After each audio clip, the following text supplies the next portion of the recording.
Fala, meus amigos curiosos, tudo bem com vocês?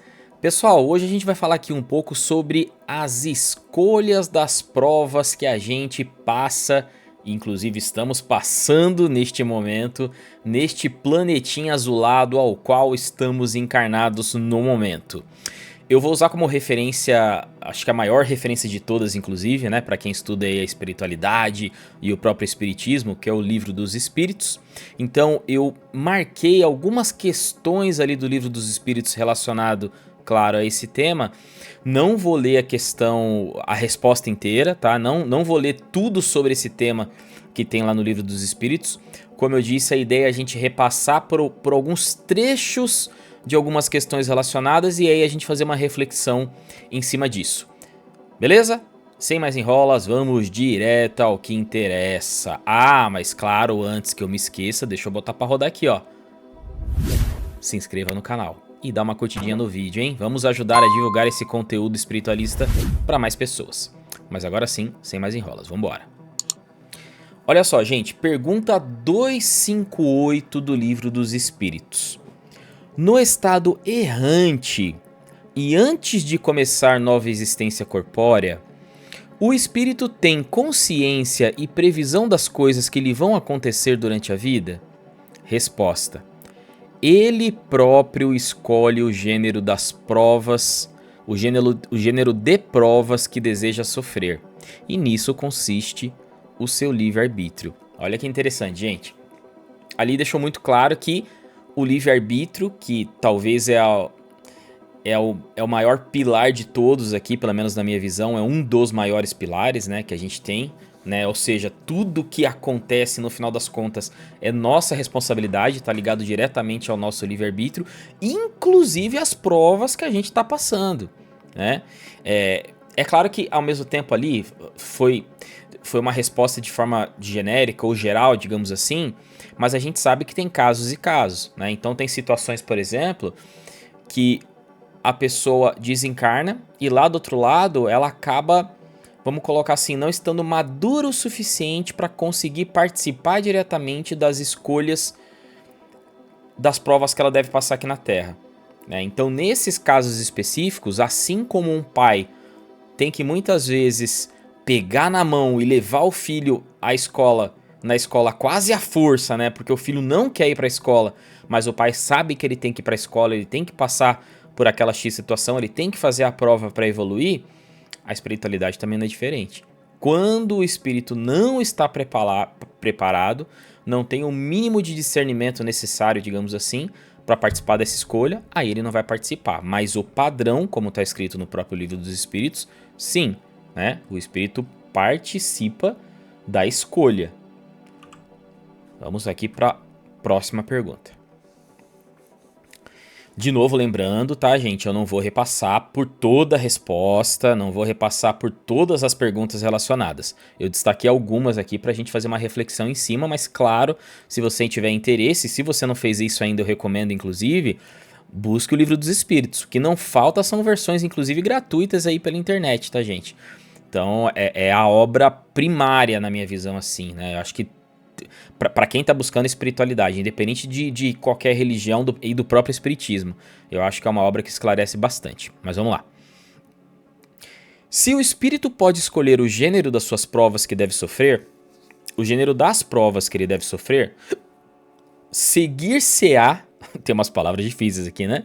Seguir-se-á que todas as tribulações que experimentamos na vida foram previstas e escolhidas por nós?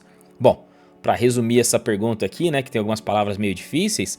Bom, então se eu sou o responsável por escolher, né, as provas que eu vou sofrer, então no final das contas tudo que tá rolando na vida foi escolhido por mim? É isso? E aí a resposta, muito interessante. Todas não é bem o termo. E aí eu vou direto ao ponto que eu destaquei ali na resposta, ó. Você escolheu apenas o gênero das provações. Os detalhes são consequência da posição que você se acha atualmente e muitas vezes das suas próprias ações.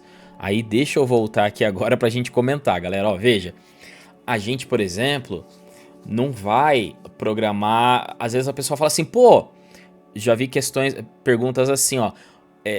a pessoa que assassinou alguém, ela mesma que escolheu isso, né? Lá no mundo espiritual, ela que escolheu aqui no mundo físico, no mundo material, assassinar alguém? Não, ninguém, não é prova você assassinar, você tirar a vida de alguém, gente. Né? Nesse exemplo, foi uma ação da pessoa, como foi colocado ali na resposta. Então, uma ação dela, pelo livre-arbítrio dela, né? Ela acabou fazendo uma caca gigantesca, né? Não só, obviamente, nesse exemplo aqui de um assassinato, né? Não só ela acabou com a vida da outra pessoa, pelo menos no mundo material, como ela agora vai passar por diversas provações que não estavam planejadas para ela, que só estão acontecendo agora por conta das ações dela relacionadas ao livre-arbítrio, né? Então, voltando à pergunta, deixa eu voltar aqui, ó, ou melhor, a resposta, que a gente escolhe apenas o gênero das provações. Olha aqui, ó, apenas o gênero das provações. Ou seja, né, a gente escolhe, digamos assim, ó, deixa eu ver aqui se tinha algum outro exemplo, mas acho que não. A gente escolhe de forma geral. Vou pegar um exemplo bobo aqui, tá? Então eu escolho que eu vou nascer numa família, como eu tive muitos problemas na última vida, por exemplo, né, relacionados sei lá, a tráfico de drogas, por exemplo, tá? Então eu acabei me envolvendo com tráfico, com vícios, enfim, então eu entendo agora, logo depois, logo no pós-vida, eu entendo que eu melhorei esses pontos e que eu tô preparado agora para lidar com isso. Então qual que é a melhor forma de eu lidar com isso? Eu escolhendo, por exemplo, nascer num meio que me tente, que me coloque em provação. Então, por exemplo, num meio, sei lá, com pais que lidem diretamente com esse mundo, né, de tráfico, entre outras coisas, ou com amigos, ou numa região que eu vá naturalmente acabar fazendo amigos desse meio. Então, a partir daí, mesmo que eu tenha, digamos, isso do meu lado, a pergunta é, eu vou resistir a isso? Ou não, eu vou cair de novo na tentação? Então essa é a melhor forma da gente se provar, galera. Então é basicamente, agora, o que vai acontecer em detrimento disso está diretamente ligado às minhas ações, às minhas escolhas. Então por isso que o que ele coloca ali muito bem é que no final das contas a gente escolhe o gênero, ou seja, de forma geral, o que vai acontecer, né? Agora, os detalhes ficam com a gente. Próxima pergunta. Como pode o espírito querer nascer entre gente de má vida? Vou pegar o exemplo que eu acabei de dar, inclusive. É necessário que seja posto num meio em que possa sofrer a prova que pediu.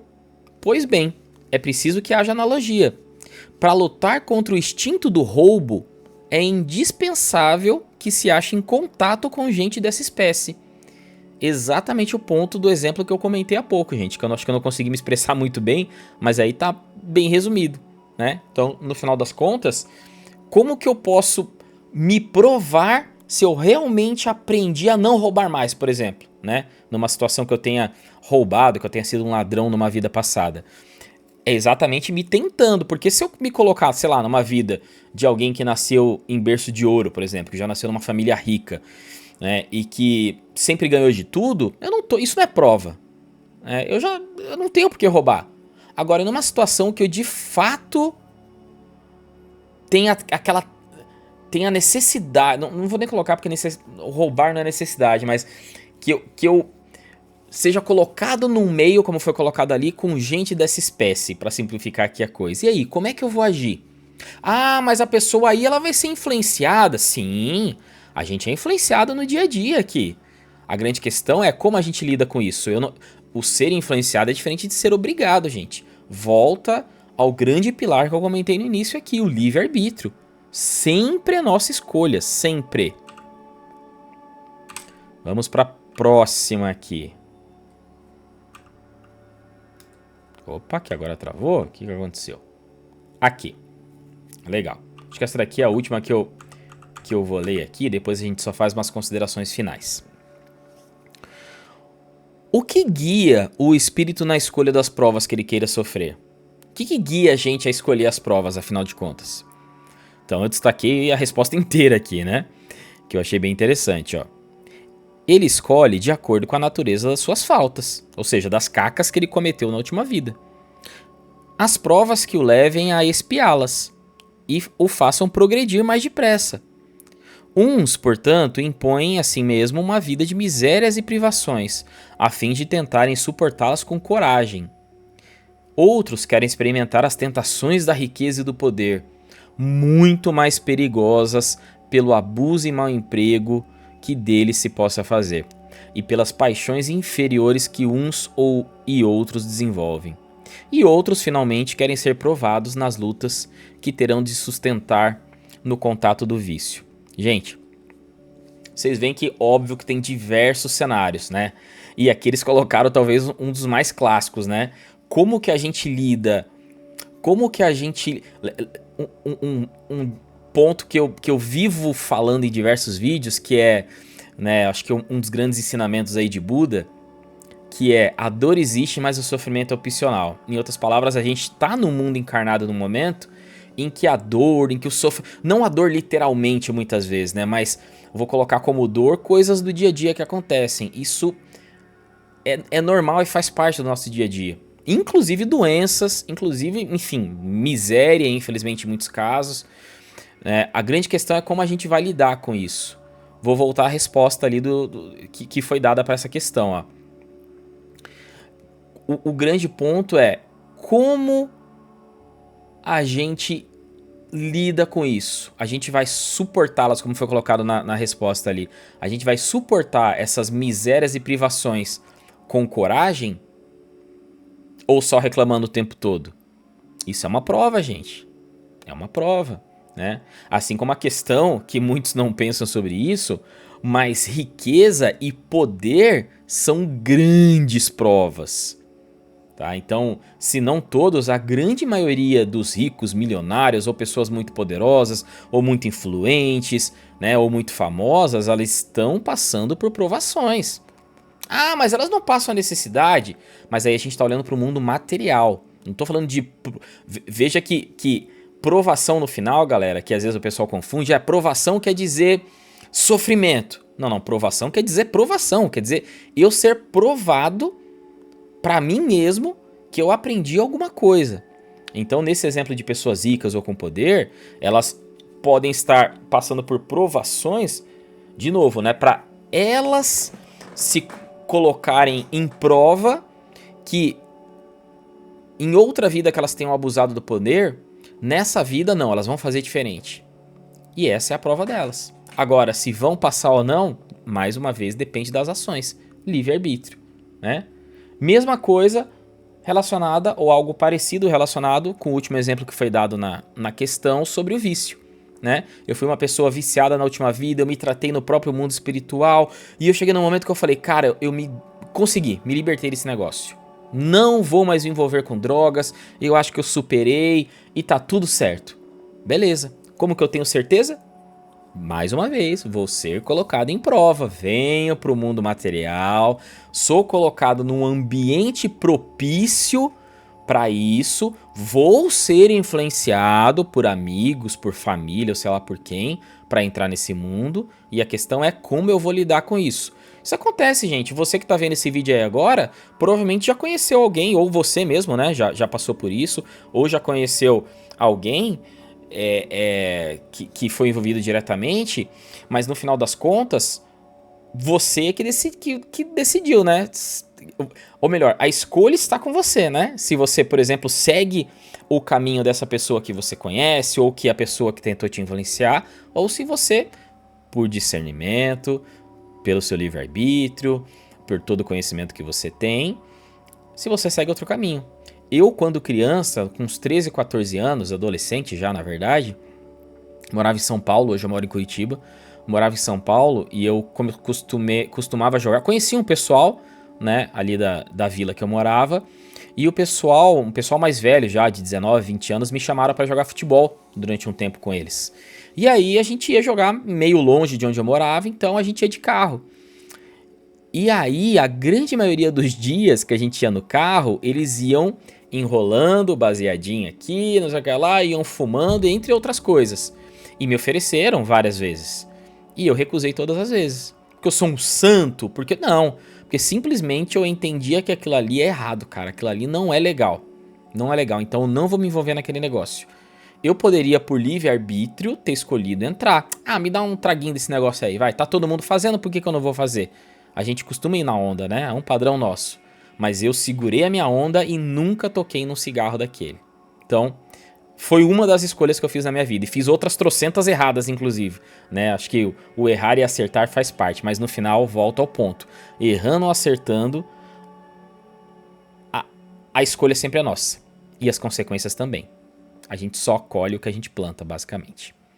Meus amigos, é isso. Eu espero que vocês tenham gostado. Qualquer dúvida, coloquem aí nos comentários, que claro, assim que possível, vou responder para vocês. E logo, logo eu volto com outros temas, beleza? Abraço, até a próxima. Goodbye.